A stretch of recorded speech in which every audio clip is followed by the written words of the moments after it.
Hello everyone, welcome back again to our channel study L. तो आज हम लोग ट्रिग्नोमेट्रिक फंक्शन मतलब आर डी शर्मा चैप्टर 5 जो है आपका ट्रिग्नोमेट्रिक फंक्शन उसका पार्ट 5 मतलब क्वेश्चन नंबर 26 से करने वाले हैं solution. Again question number 1 to 25 already uploaded है पार्ट नंबर 1 to 4 में। ठीक है, अगर आपको उनमें से किसी क्वेश्चन में डाउट है तो प्लीज़ आप first second third fourth part refer करो। और डाउट नहीं है फिर भी उन सारे पार्ट्स को देखो, आपके बहुत सारे कॉन्सेप्ट क्लियर होंगे उन सबको देखोगे तो। ठीक है, आज हम लोग क्वेश्चन नंबर 26 से यहाँ पे सॉल्यूशन करने वाले हैं। Again are D Sharma MCQs exercise trigonometric function are D Sharma book के हिसाब से चैप्टर नंबर 5 है। ठीक है, एनसीईआरटी से कंफ्यूज मत करना, एनसीईआरटी में ट्रिगो चैप्टर 3 है और एक ही चैप्टर है। आर डी शर्मा में उन्होंने फॉर्मूलेज वाइज चैप्टर को डिवाइड कर रखा है, तो ट्रिगो के 5-6 चैप्टर्स हैं आर डी शर्मा में, तो ये 5th चैप्टर है। चैप्टर नंबर 1, 2, 3 का वीडियो ऑलरेडी अपलोडेड है। ठीक है, लीनियर इनइक्वालिटी का वीडियो ऑलरेडी अपलोडेड है, यानी कि आपके पास चैप्टर 1, 2, 3, 4 एंड लीनियर इनइक्वालिटी का वीडियो ऑलरेडी अपलोडेड है। तो अगर उनमें कोई डाउट है आप उन वीडियोस को रेफर कर सकते हो, आपको लिंक नीचे मिल जाएगा। ठीक है, चलो तो स्टार्ट करते हैं। आज का फर्स्ट क्वेश्चन क्वेश्चन नंबर 26 से स्टार्ट करेंगे आज हम लोग। तो 26 में बोला गया है आपके पास द वैल्यू ऑफ 26 में the value of cos 1 degree, ठीक है, cos 2 degree, cos 3 degree up to cos 179 degree तक जाना है आपको। देखो जब 1 से लेके 179 तक जा रहे हैं तो बीच में कहीं ना कहीं आपका कॉस 90 भी पड़ेगा, कॉस 90। और कॉस 90 की जो वैल्यू होती है ना वो होती है 0। ठीक है, तो बीच में एक वैल्यू 0 है और 0 से आप आगे पीछे मल्टीप्लाई कर रहे हो सबको। ठीक है, तो जब पूरा सिंप्लीफाई करोगे तो इसका आंसर आपका 0 ही आ जाएगा। तो ऑप्शन बी यहाँ पे करेक्ट हो जाएगा क्वेश्चन नंबर 27 में। क्लियर है, चलो चलते हैं नेक्स्ट पे। तो हाँ, तो नेक्स्ट नेक्स्ट है आपका क्वेश्चन नंबर 27। अगेन अगर क्लियर नहीं होता है, कोई डाउट हो, वीडियो को दोबारा देखो, फिर भी क्लियर नहीं होता तो आप कमेंट सेक्शन में लिख सकते हो। अब यहाँ पे tan 1 डिग्री है, tan 2 डिग्री है, tan 3 डिग्री है, अप टू tan 189 तक, सॉरी tan 89 तक गया है। अब इसको जीरो मत कर देना क्योंकि tan 1 से स्टार्ट है। ठीक है, tan जो जीरो है, tan थीटा की वैल्यू जीरो होती है जब थीटा 0 डिग्री होगा, लेकिन 0 से स्टार्ट ही नहीं हो रहा है, ये 1 से स्टार्ट हो रहा है और 89 पे एंड हो रहा है। 90 पे जाता तो अनडिफाइंड हो जाता। ठीक है, तो 1 से स्टार्ट होके 89 तक जा रहा है, ये ध्यान रखना है। देखो एक चीज देखो, यहाँ पे आपके पास tan 1 है, tan 2 है, tan 3 है, ऐसे करते जाओगे tan 44 होगा, tan 45 आएगा, tan 46 आएगा, फिर ऐसे करते जाओगे आप डॉट डॉट, tan 87 जाएगा, tan 88 आएगा और tan 89 आएगा। मैं समझाने के लिए लिख रहा हूँ ये। ठीक है, तो यहाँ अगेन कॉम्प्लीमेंट्री फॉर्मूला जो होता है आपका tan 90 minus theta cot 90 minus theta वो यूज़ होगा। ये कॉन्सेप्ट हम पहले भी क्वेश्चन में यूज़ कर चुके हैं, अगर आप स्टार्टिंग वाले पार्ट्स को रिफर करोगे तो आपको और अच्छे समझ में आ जाएगा। देखो 1 और 89 एक दूसरे के कॉम्प्लीमेंट है। ठीक है, तो 1 को आप कॉट के फॉर्म में चेंज कर सकते हो या 89 को कॉट के फॉर्म में चेंज कर सकते हो, किसी एक को चेंज करेंगे। ठीक है, मैं एक पेयर करके बता रहा हूँ। जैसे मान लो अगर आप tan 1 और tan 89 को लेते हो मान लो, ठीक है, तो tan 1 को छोड़ दो, tan 89 को आप लिख सकते हो tan 90 माइनस थीटा, तो 90 माइनस 1। 89 को हम 90 माइनस 1 लिख सकते हैं, तो tan 90 माइनस थीटा क्या बन जाएगा, cot थीटा, तो ये cot 1 बन जाएगा। तो tan 1 इंटू कॉट 1, तो tan और cot एक दूसरे के रेसिप्रोकल होते हैं तो ये 1 आ जाएगा। ठीक है, कहने का मतलब है 1 का पेयरिंग 89 के साथ होगा वो 1 बन जाएगा, तो एक 1 बन मिल जाएगा आपको। फिर ऐसे ही 2 का पेयरिंग 88 के साथ होगा वो भी 1 बन जाएगा। ऐसे ही 3 का पेयर 87 के साथ होगा वो भी 1 बन जाएगा। ठीक है, ऐसे ही करते जाओगे तो बीच में आपका 1 आते जाएगा ये। ठीक है, और बीच में 44 46 से पेयर हो जाएगा। ठीक है, 44 46 से देखिए ऐसे ही पेयरिंग करते हैं ना, 44 का पेयरिंग 46 नहीं होगा, 44 का पेयरिंग 44 40 आपको 90 चाहिए, हाँ 46 से हो जाएगा तो ये भी 1 आ जाएगा। ठीक है, तो ये सारे 1 हो जाएंगे एक्सेप्ट 45, एक्सेप्ट 45। 1045 जो होगा वो आपका 1/2 हो जाएगा। ठीक है, तो 1 इंटू 1 इंटू 1 इंटू 1 इंटू 1/2, तो जो फाइनल रिजल्ट आएगा आपका वो 1/2 आ जाएगा, यानी कि ऑप्शन सी यहाँ पे आपका करेक्ट हो जाएगा। ठीक है, उम्मीद है क्लियर हो गया होगा। यहाँ पे जीरो नहीं होने का रीजन है क्योंकि जीरो तभी होगा जब कोई एक वैल्यू जीरो होनी चाहिए। ये 1 से स्टार्ट हो रहा है और 89 पे एंड हो रहा है, तो 1 से और 89 के बीच में 10 जीरो कहीं पे भी नहीं होता है। ठीक है, 1 और 89 एक दूसरे के कॉम्प्लीमेंट है, तो या तो tan 1 को आप cot 89 लिख सकते हो या tan 89 को आप cot 1 लिख सकते हो, किसी एक को cot में चेंज करो। ठीक है, फिर उन दोनों का मल्टीप्लीकेशन जो हो जाएगा वो 1 हो जाएगा। ऐसे ही 2 88 के साथ पेयर होगा, ऐसे ही 3 87 के साथ पेयर हो जाएगा, और कहने का मतलब है ये 45 आपका अकेला रह जाएगा, बाकी सबकी पेयरिंग हो जाएगी। क्लियर है, तो सिर्फ 1, ये मल्टीप्लीकेशन है, प्लस साइन नहीं है, अगर प्लस होता भी ठीक है तो कॉन्सेप्ट अलग चलता, प्लस में ये काम नहीं करते हम। तो ये 1 इंटू 1 इंटू 1 इंटू 1 इंटू चलता रहेगा आपका, लास्ट में 45 की वैल्यू 1/2 होती है, तो आपका आंसर 1/2 आ जाएगा। क्लियर है, चलो चलते हैं नेक्स्ट क्वेश्चन नंबर 28 पे। 28 पे क्या है, विच of the following is correct, इनमें से कौन सा करेक्ट बोला गया आपसे।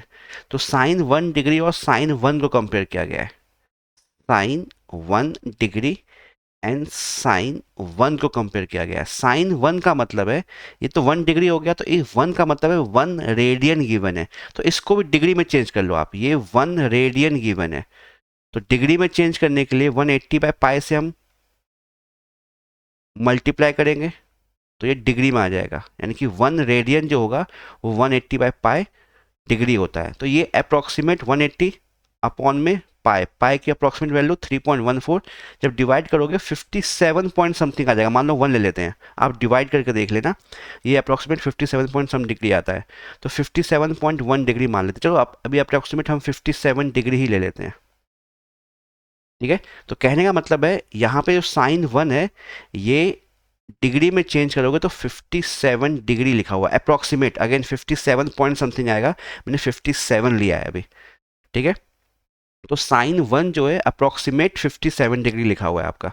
ठीक है, तो बेसिकली आपको sine 1 degree and sine 57 degree को कंपेयर करना है।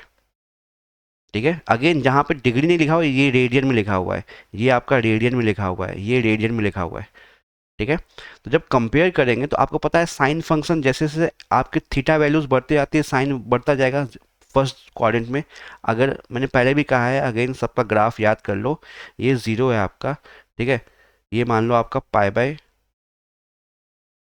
है, ये आपका मान लो पाई है, तो साइन 0 0 होता है, ऐसे पाई ये 1 है मान लो, तो ये पाई तक इंक्रीज करता है, फिर उसके आगे डिक्रीज करना शुरू होता है, ऐसे चलता है ग्राफ, तो ये पाई/2 पे ये आपको 1 देता है। ठीक है, तो 0 से पाई/2 पे साइन फंक्शन इंक्रीज कर रहा है, मतलब अगर थीटा वैल्यूज बढ़ाओगे तो साइन की वैल्यू बढ़ती जाएगी, तो 1 डिग्री साइन की, ठीक है, फिर 2 डिग्री, 3 डिग्री, ऐसे बढ़ता जाएगा अप टू 90 तक।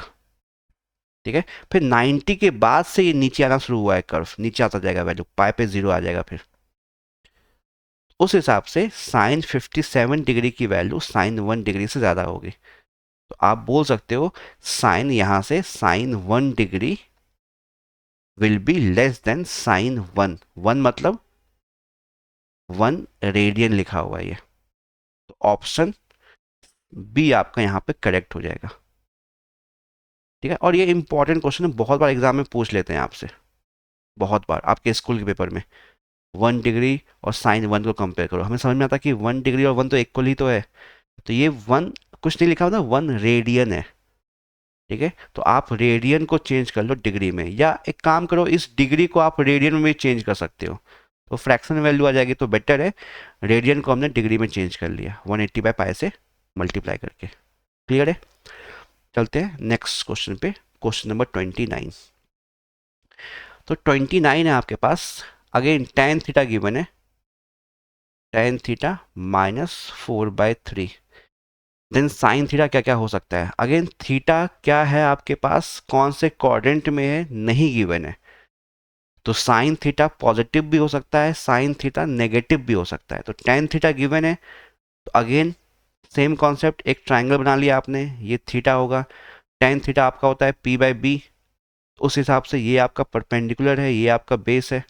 तो इसको आप 4 ले सकते हो, इसको आप 3 ले सकते हो। ऑल्दो ये रेशियो है तो हमें 4x और 3x लेना चाहिए, लेकिन बाद में जब डिवाइड करते हैं ना, यहाँ पे रेशियोज ही निकालते हैं, वो x कैंसिल आउट ही होता है।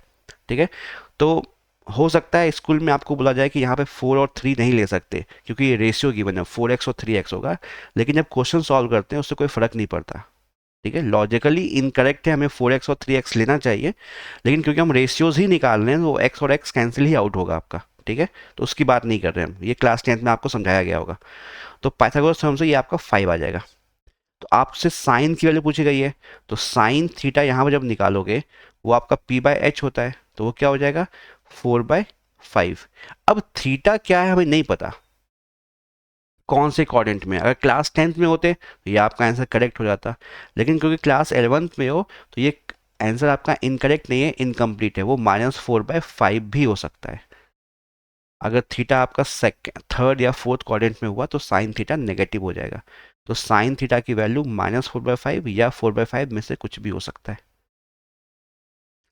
क्लियर है, चलो चलते हैं नेक्स्ट क्वेश्चन नंबर 30 पे। 30 क्या है आपके पास, 30 में बोला गया है sine theta cos theta are the root of equation. तो एक पॉलिनोमियल गिवन है F of X, A X square minus B X plus C is equal to 0, और इसके दो रूट होंगे अल्फा एंड बीटा। तो गिवन है दो रूट है ना अल्फा और बीटा, तो अल्फा साइन थीटा के इक्वल है एंड बीटा कॉस थीटा के इक्वल है। आप किसी को भी ले सकते हो साइन और कॉस। तो आपसे इन चारों में रिलेशन पूछा गया है, कोफिशिएंट का रिलेशन पूछा गया है। तो इस टाइप का क्वेश्चन आपने क्लास 10 में बहुत किया है, alpha plus beta, alpha into beta, वही कॉन्सेप्ट लगेगा, बस यहाँ पे अल्फा और बीटा की वैल्यू साइन और कॉस है बस। तो यहाँ पे सम ऑफ रूट यानी कि आप अल्फा प्लस बीटा निकालोगे, जो कि आपका यहाँ पे क्या होगा sign theta plus cos theta.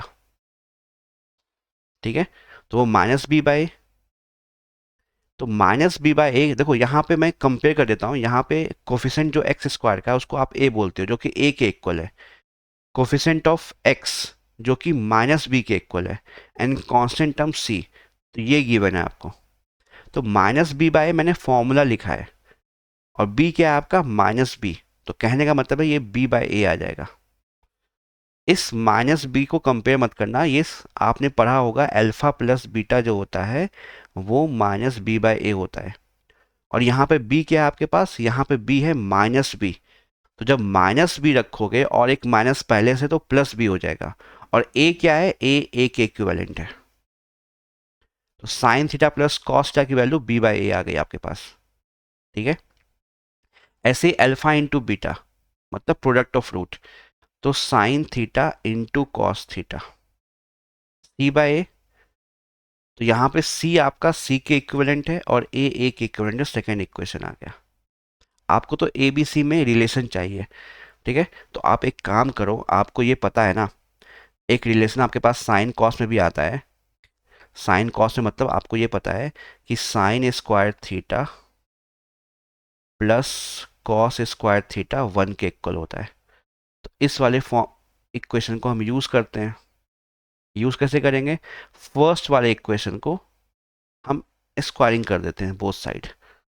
तो स्क्वायरिंग करेंगे फर्स्ट इक्वेशन को, तो ये क्या बनेगा, ये बनेगा sign square theta plus cos square theta plus 2ab sign theta into cos theta, और ये किसके इक्वल हो जाएगा, b/a का होल स्क्वायर। तो ये बन जाएगा आपका b²/a²। क्लियर है, जब हम आगे सॉल्व करेंगे तो आपको पता है sign square theta plus cos square theta 1 plus 2 sine theta into cos theta, आप निकाल चुके प्रोडक्ट क्या, c/a। तो आपने c/a रखा इक्वल टू b²/a²।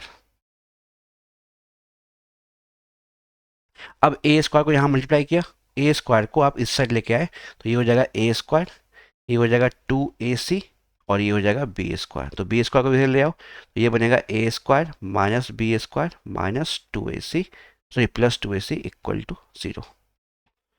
तो A square minus B square plus 2ac is equal to 0, आपका ऑप्शन बी करेक्ट हो जाएगा यहाँ पे, ये बी सही ऑप्शन है। क्लियर है? तो अगेन आपने क्या कॉन्सेप्ट लगाया, sum of root and product of root का। ठीक है, अब कुछ लोगों को दिमाग में ये भी आएगा सर ये रूट गिवन है तो अगर हम एफ एक्स में पुट कर दे तो, हाँ कर सकते हो। अगर ये आपके पास रूट गिवन है तो अगर जो आपका एफ एक्स गिवन है A X square plus B X plus, sorry A X square minus B X plus C, उसमें अगर साइन थीटा की वैल्यू पुट करोगे तो वो आपका 0 के इक्वल होगा, और कॉस थीटा पुट करोगे एक्स की जगह वो भी 0 के इक्वल हो जाएगा। ठीक है, और उन दोनों इक्वेशन को आप ऐड कर देना तो भी आपका आंसर आ जाएगा। अगर आपके दिमाग में आ रहा है ये, तो इसको ऐसे भी तो कर सकते हैं, यहाँ पे अगर साइन थीटा इसका रूट है तो हम साइन थीटा जब पुट करेंगे तो A sine square theta minus B sine theta plus C equal to 0 होगा, एकदम होगा। कॉस थीटा भी रूट है, जब हम कॉस थीटा को पुट करेंगे तो A cos square theta minus B cos theta plus C equal to 0 होगा, एकदम होगा। तो यहाँ से भी सॉल्व कर सकते हो, इन दोनों को ऐड कर दो, ऐड करोगे तो भी आपका रिजल्ट यही आएगा, करके देख लो। दूसरा ऑल्टरनेटिव मेथड ये भी है। तो एक आप sum of root and product of root से सॉल्व कर सकते हो, दूसरा रूट को पुट करके इक्वेशन को ऐड कर सकते हो, आपका आंसर आ जाएगा। करके देख लेना, आ जाएगा ये। ठीक है, चलो चलते हैं नेक्स्ट क्वेश्चन पे। Question number 31। तो 31 में बोला गया है sine theta plus cosec theta given है। चलो ये तो क्वेश्चन तो आपने पहले भी किया होगा, लेकिन साइन और कॉसेक में नहीं किया होगा आपने, टेन और कॉट में किया होगा। और आपसे sign square theta plus cosec square theta पूछा गया है, तो स्क्वायरिंग कर दो बोथ साइड। ठीक है, स्क्वायरिंग करते हैं। तो जब स्क्वायरिंग करोगे आप तो ये आपके पास क्या आ जाएगा, ये आ जाएगा sine square theta plus cosec square theta, ठीक है, plus 2 sine theta into cosec theta equal to 2 का स्क्वायर 4। और ये तो आपको निकालना है, ये तो आपको निकालना है। Sine theta into cosec theta ये क्या होता है आपका, ये 1 होता है, तो ये सिर्फ 2 इंटू 1 2 हो जाएगा इक्वल टू 4। तो यहाँ से sine square theta plus cosec square theta equal to 4 minus 2 2 हो जाएगा। ठीक है, ये सब बेसिक क्वेश्चन है, आपने टेंथ में भी किया होगा। ठीक है, अगर आपने आर्य समाज को फॉलो किया होगा टेंथ में भी इस टाइप का क्वेश्चन है, बस टेन और कॉट के फॉर्म में, ये साइन और कॉसेक के फॉर्म में, सेम क्वेश्चन कॉस और सेक के फॉर्म में आ सकता है। क्लियर है? चलो नेक्स्ट 32। 32 आपके पास which of the following is incorrect, कौन सा इनकरेक्ट है।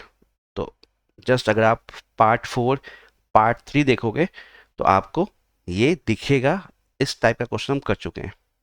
ठीक है, तो अगेन यहाँ पे साइन थीटा की वैल्यू फर्स्ट ऑप्शन में -1/5 है, तो साइन थीटा -1 से 1 के बीच में हो सकती है, तो ये सही है। कॉस थीटा की वैल्यू इक्वल टू 1 है, तो कॉस थीटा भी आपका -1 से 1 के बीच में हो सकता है, ये भी सही है। ऑप्शन सी सेक थीटा आपका 1/2 है, ये गलत है। मैंने पहले भी कहा है, अगेन आप जब कोई भी चैप्टर कर रहे हो, किसी भी चैप्टर को सॉल्व कर रहे हो, एमसीक्यूज लगा रहे हो, तो ट्राई करो, ठीक है, आप एनसीईआरटी लगा चुके हो, आपको फॉर्मूलेज याद हैं, आपको आइडेंटिटीज़ याद है, आपको बेसिक, आपके बेसिक थ्योरीज याद हैं, आपको अगर आप फंक्शन चैप्टर से ट्रिग्नोमेट्रिक फंक्शन है तो उसका डोमेन रेंज, बेसिक ग्राफ, ये सब पता होना चाहिए। तो क्वेश्चन करोगे तो अच्छा लगेगा आपको करने में। नहीं तो जैसे मैंने कहा सेक थीटा 1/2 नहीं हो सकता। ठीक है, अब जिसको याद ही नहीं है सेक थीटा का रेंज क्या होता है, अब उसको समझ में नहीं आएगा। अब तो सेक थीटा 1/2 इसलिए नहीं हो सकता, मैंने पहले के वीडियो में, पहले के पार्ट में भी एक्सप्लेन किया है, क्योंकि सेक थीटा का जो रेंज होता है ना वो -∞ से -1 यूनियन 1 से इन्फिनिटी होता है। तो सेक थीटा की वैल्यू -1 और 1 के बीच में लाइन नहीं कर सकती है, वो सेक थीटा आएगा नहीं इसके बीच में। अगर सेक का ग्राफ देखोगे ना आप, तो अगर ये 1 है और ये -1 है, तो ये 1 के ऊपर और -1 के नीचे ही रहता है सेक।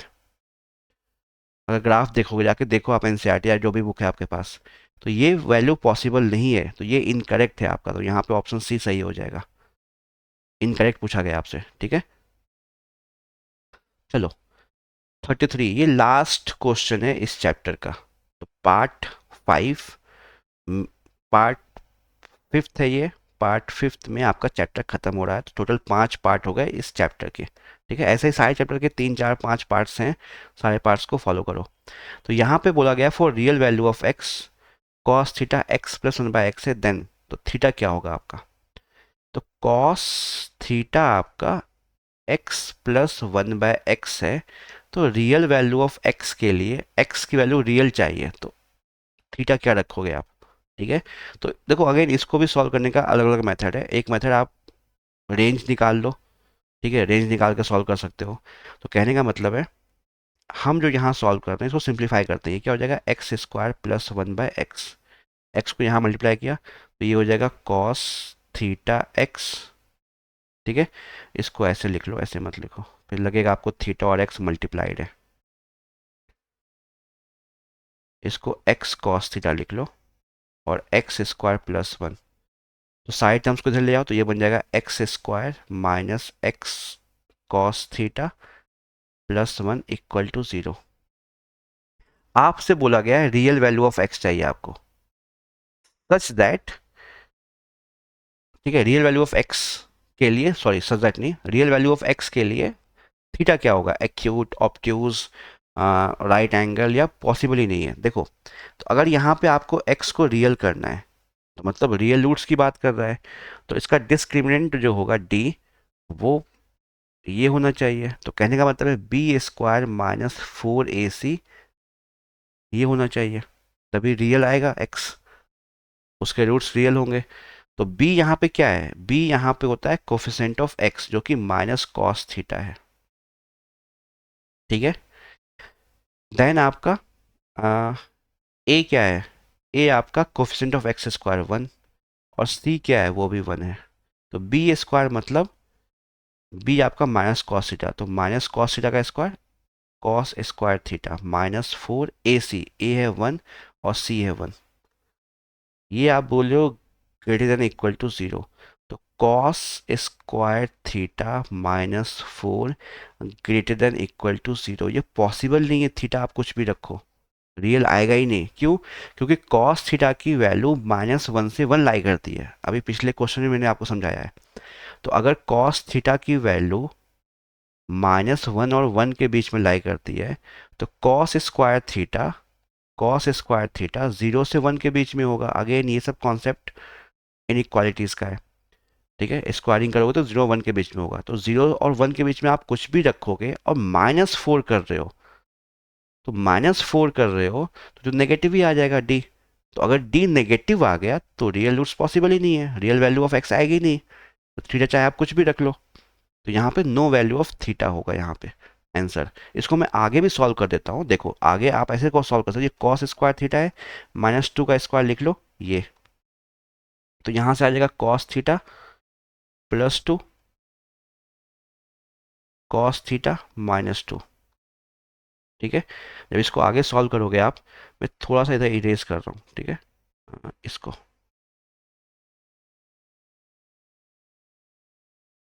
एमसीक्यू से तो आपको यहाँ पर समझ में आ गया होगा कि क्या करना है, ठीक है। तो अब देखो ये आ गया ना, तो यहाँ से कॉस थीटा √-2 कॉस थीटा 2, तब जाके ये इक्वल बनेगा। तो कॉस थीटा कभी भी -2 होगा ही नहीं, और कॉस थीटा 2 भी नहीं होगा, क्योंकि कॉस थीटा की वैल्यू -1 और 1 के बीच में होती है, ठीक है। ये पॉसिबल ही नहीं है। थीटा कुछ भी रख लो आप, वो तो आपको यही दिख गया था, ये कभी पॉजिटिव नहीं आएगा या 0 के इक्वल नहीं होगा, ठीक है। लेकिन अगर सिंप्लीफाई करना ही आपको, दिखाना है आगे स्टेप, तो दिखा सकते हो। रूट जो -2 और 2 आ रहा है, जो कि पॉसिबल ही नहीं है। तो अगर पॉसिबल ही नहीं है, तो थीटा कुछ भी रखो, डी कभी भी आपका पॉजिटिव नहीं आएगा या इक्वल टू 0 नहीं होगा। तो अगर डी पॉजिटिव और इक्वल टू 0 नहीं है, तो रियल रूट्स नहीं होगा। तो एक्स कुछ भी थीटा कुछ भी रखो, एक्स रियल नहीं आएगा। क्लियर है यहाँ पे, समझ में आ गया। चलो तो यहाँ पे आपका ये चैप्टर कंप्लीट हुआ, चैप्टर नंबर 5। ठीक है, अब नेक्स्ट नया चैप्टर स्टार्ट करेंगे। ठीक है, अगेन अभी भी कोई डाउट हो, कुछ भी समझ में नहीं आ रहा है कहीं पे भी, तो आप वीडियोस को पीछे करो, दोबारा देखो, अगेन सारे पार्ट्स को फॉलो करो। अगर सीधा आप 5th पार्ट देखोगे तो हो सकता है मैंने कुछ कुछ कॉन्सेप्ट पिछले वाले पार्ट्स में बताए हो जो मुझको मैंने डायरेक्टली यहाँ यूज़ किया होगा। तो अगर फॉलो करते हो तो सारे पार्ट्स को करो। ठीक है, रैंडमली कोई भी पार्ट उठा के मत देखो, तो उससे कोई फ़ायदा नहीं होगा आपका। ठीक है, और एक एक क्वेश्चन पहले खुद से अटेम्प्ट करो। यानी कि मैं बार बार बोल रहा हूँ, सबसे पहले आप एनसीईआरटी लगाओ। एनसीईआरटी में जब आप थोड़ा सा कमांड हो जाता है, थोड़ा सा कॉन्फिडेंट आपका आ जाता है, ये चैप्टर आपको आता है, तब जाके किसी चैप्टर के एमसीक्यूज को अटेम्प्ट करो, या कुछ और भी आप जेई मेंस कुछ भी कर रहे हो, जो भी कर रहे हो आप। ठीक है, तो उसके बाद करो आप, लेकिन पहले एनसीईआरटी करो, एग्जाम्पलर के कुछ क्वेश्चन करो, फॉर्मूलेज याद हो गए आपको, बेसिक ग्राफ याद हो गया फंक्शन का, तब जाके आप चैप्टर लगाया करो। क्लियर है? जल्दी मिलेंगे अपने नेक्स्ट वीडियो में नए चैप्टर के साथ। तब तक के लिए goodbye, take care, and video पसंद आए प्लीज़ वीडियो को लाइक और शेयर करना। चलो बाय बाय, टेक केयर।